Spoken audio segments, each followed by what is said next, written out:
در سالهای اخیر با گسترش پلتفرم‌هایی مثل یوتیوب، آپارات و پادکست‌های صوتی، نسل تازه‌ای از تاکشوهای ایرانی ظهور کردند که در ظاهر جسورتر، آزادتر و مردمی‌ترند. برنامه‌هایی مثل بازیا با اجرای علی ضیا نیمه شب، با اجرای امیرحسین قیاسی و برنامه پامپ و رک با اجرای مجید واشقانی، با دکورهای مدرن، موسیقی‌های جذاب و مهمان‌هایی که گاهی ممنوع الورود به رسانه رسمی‌اند، تلاش کردند مرزهای گفتگو رو جابجا کنند. اما پرسش مهم اینجاست: آیا این تاکشوها واقعاً صدای مردمند یا فقط صدای تازه‌ای از همان سیستم قدیمی؟ توی بخش اول میریم سراغ ساختار و مسیر هر برنامه. بازیا برنامه گفتگو محور با اجرای علی ضیا که در فصل اول تمرکز ویژه‌ای بر زنان تاثیرگذار داشت، مهمانهایی مثل الهام نامی، و در فصلهای بعدی مهمانانی مثل محسن لرستانی، شهرام شب‌پره و آقا میری که حضورشون در رسانه رسمی ممنوع بود، نشون دهنده تلاش برای عبور از خطوط قرمزه. اما گفتگوها اغلب سطحی‌اند و از نقد جدی خبری نیست. حتی در اپیزودهایی که موضوعاتی مثل حجاب یا مهاجرت مطرح میشن، همه چیز در چارچوبی کنترل شده باقی میمونه. برنامه نیمه شب و پامپ با قیاسی، برنامه طنز با اجرای امیرحسین قیاسی که با شوخی‌های چارچوبدار مرزهای نقد اجتماعی رو لمس میکنه. دعوت از ژوله، طنز پرداز سیاسی اجتماعی، فرصتی بود برای نقد جدی، اما نقدها به شدت کنترل شده و در چارچوب طنز باقی موندن. حتی در اپیزودهایی که به موضوعات اجتماعی مثل مهاجرت، سانسور یا فضای مجازی پرداخته میشد، لحن برنامه بیشتر به شوخی‌های بی خطر محدود میموند. و رک با واشقانی، برنامه‌ای با ادعای صراحت و بی‌پرده‌گویی که مهمان‌هایی مثل زیبا کلام، بهار رهنما و ژیلا صادقی رو دعوت کرده و گاهی به فضای سیاسی نزدیک شده، اما همچنان در چارچوب‌های رسمی باقی مونده. در اپیزود زیبا کلام مثلا بحث‌هایی درباره سیاست داخلی مطرح شد، اما هیچ وقت به نقد ساختاری یا تحلیل عمیق نرسید. پرسش اول از مخاطب آگاه اینه: وقتی ساختار این برنامه‌ها تا این حد شبیه به تلویزیون رسمیه، آیا میشه اونها رو رسانه مستقل دونست یا خیر؟ در بخش دوم به این میپردازیم که مهمانها چالشی هستند یا فقط ویترین تبلیغاتی.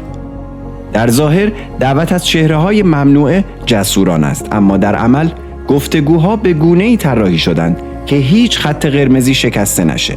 ژوله در برنامه قیاسی با سابقه طنز سیاسی میتونست نقد جدی مطرح کنه، اما قیاسی با خنده‌های استاندارد از مرز شوخی فراتر نرفت. حتی وقتی ژوله به سانسور در تلویزیون اشاره کرد، پاسخها با لبخند و تغییر موضوع بود. زیبا کلام در رک، گفتگویی که تا مرز سیاست پیش رفت، اما با رعایت کامل چارچوب‌ها از ورود به مباحث حساس‌تر خودداری شد. واشقانی با سوالات صریح اما نه بی‌پروا فضای متفاوتی ساخت، اما نه آزاد. آقا میری و شهرام شب‌پره در برنامه بازیا، حضور چهره‌هایی که در رسانه رسمی ممنوع الورودن، جسارت ظاهری داره، اما حتی در گفتگو با زنان درباره حجاب هیچ نقد ساختاری یا آزادی محتوایی دیده نمی‌شد. همه چیز در خدمت وایرال شدن و جذب مخاطبه. پرسش دوم از مخاطب آگاه اینه: آیا دعوت از مهمانهای ممنوعه بدون نقد واقعی فقط راهی برای جلب توجه نیست؟ بخش سوم، آزادی بیان یا آزادی درآمدزایی. این تاکشوها بیشتر از آن که رسانه باشن، تبدیل به ابزار تبلیغاتی شدن. وایرال شدن کلیپ ها، جذب اسپانسر و فروش محتوا به مخاطب هدف اصلیشونه. نقدهای جدی جای خودشون رو به شوخی‌های سطحی دادن. و گفتگوها بیشتر شبیه به نمایشن تا دیالوگ‌های واقعی. تهیه کننده های پشت این برنامه ها اغلب همون چهره های قدیمی صدا و سیمان. علی ضیا، مجری و تهیه کننده بازی‌ها، از سال 1388 تا 1400 در شبکه 3 صدا و سیما فعال بود. برنامه‌هایی مثل ویتامین C و فرمول 1 با اجرای اون نمونه‌هایی از سبک محافظه‌کارانه‌ای بودند که حالا با همون نگاه به یوتیوب منتقل شدند. امیر کرابی، تهیه کننده نیمه شب با قیاسی، سابقه همکاری با پلتفرم‌های رسمی مثل نماوا و فیلیمو داره. ساختار طنز کنترل شده این برنامه بیشتر یادآور نسخه کوچیک شده و آنلاین خندوانه است تا یک تاکشوی مستقل. مجید واشقانی، مجری رک، بیشتر در برنامه‌هایی مثل ایران بین در صدا و سیما حضور داشت. حالا با همون سبک اجرا، فقط با دکور متفاوت، در یوتیوب ظاهر شده و همچنان از خطوط قرمز عبور نمی‌کنه. و پرسش سوم، پرسش این بخش: وقتی تهیه کننده ها همون چهره های رسمی هن، آیا تغییر پلتفرم به معنای تغییر محتواست یا فقط تغییر لباس؟ چه راهی برای تغییر وجود داره؟ در شرایطی که تولیدات مستقل با محدودیت‌های فراوون روبرو هستند، مخاطب آگاه میتونه نقش مهمی ایفا کنه. با انتخاب‌های فرهنگیش، با حمایت از رسانه‌های مستقل و با مطالبه گفتگوهای واقعی میتونه مسیر تولید محتوا رو تغییر بده. این تاکشوها اگرچه در ظاهر آزادن، اما در باطن همون ساختارهای قدیمی رو باز تولید میکنن. اونها نه رسانه‌های مستقلن، نه صدای مردم، فقط ویترینی تازن برای همون سیاست‌های کهنه. آیا وقت اون نرسیده که با انتخاب‌های فرهنگیمون تولید کننده ها رو به یک تغییر جدی و واقعی وادار کنیم؟ چه راهی رو از آگاهی تا انتخاب باید پیمود؟ در جهانی که رسانه‌ها هر روز شکل تازه‌ای به خود می‌گیرن، تشخیص ظاهر آزادی از واقعیت کنترل شده کار ساده‌ای نیست. تاکشوهایی مثل بازی‌ها، نیمه شب، پامپ، روک و خیلی از این تاکشوهای دیگه با دکورهای مدرن، مهمانهای جنجالی و لحن صمیمی تلاش میکنن خودشون رو متفاوت نشون بدن. اما وقتی پشت صحنه رو نگاه میکنیم، همون چهره‌های آشنا، همون تهیه کننده های قدیمی و همون ساختارهای محافظه‌کارانه رو میبینیم. این برنامه‌ها نه رسانه‌های مستقلن، نه صدای مردم، فقط ویترینی تازن با همون سیاست‌های کهنه. این رو هیچ وقت فراموش نکنید.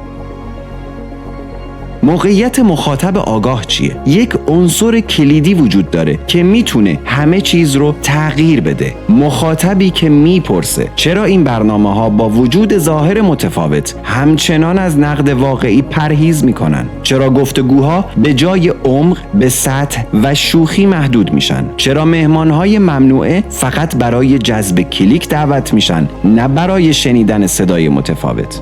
در چنین فضایی انتخاب مخاطب میتونه تعیین کننده باشه. با حمایت از تولیدات مستقل، با نقد برنامه‌هایی که فقط ظاهر متفاوت دارن و با مطالبه گفتگوهای واقعی میشه مسیر رسانه رو تغییر داد و اون رو از نمایش به گفتگو رسوند. این ویدیو دعوتیه برای اون انتخابی که از روی آگاهی شروع میشه، از پرسش میگذره و به مطالبه رسانه‌ای آزاد و مسئول ختم میشه. نه برای حذف، نه برای تحریم، بلکه برای تغییری که از مخاطب آغاز میشه، از مخاطبی که دیگه صرفاً مصرف کننده نیست، بلکه کنشگر فرهنگیه. مخاطبی که میدونه لایک، کامنت و بازدید فقط عدد نیست، بلکه تاییدی که میتونه به تداوم یک ساختار کمک کنه یا اون رو به چالش بکشه. در زمانی که پلتفرم ها تغییر کردن اما سیاست ها نه، در لحظه‌ای که آزادی بیان بیشتر شبیه به آزادی در ویترینه، مخاطب آگاه میتونه مسیر رو عوض کنه. اگر هنوز میپرسیم آیا این برنامه ها صدای مردمند یا نه، شاید وقت اون رسیده باشه که خودمون صدای تازه‌ای باشیم، صدایی که نه در چارچوب‌هایی از پیش تعیین شده، بلکه در مسیر گفتگوهای واقعی، نقدهای بی‌واهمه و تولیدات مستقل شکل میگیره. صدایی که به جای تکرار به دنبال تحول باشه، به جای نمایش به دنبال معناست و به جای وایرال شدن به دنبال تأثیرگذاری واقعی. در پایان این قسمت از خارج از کادر ما نه فقط سه تاکشو رو تحلیل کردیم، بلکه ساختار پشت اونها رو هم شناختیم و نقش خودمون رو به عنوان مخاطب آگاه باز تعریف کردیم. اگه قرار رسانه‌ای آزاد داشته باشیم، باید از همین جا شروع کنیم، از انتخاب، از پرسش و از نقد. و این همون جاییه که آگاهی تبدیل به اقدام میشه. اقدامی که شاید با یک کلیک شروع بشه، اما میتونه مسیر گفتگو رو برای همیشه تغییر بده. این ویدیو پایان یک بررسی نیست، آغاز یک انتخابه. ممنونم که تا این لحظه در کنار من بودید. من احمد هستم و اینجا سینمالوژیه.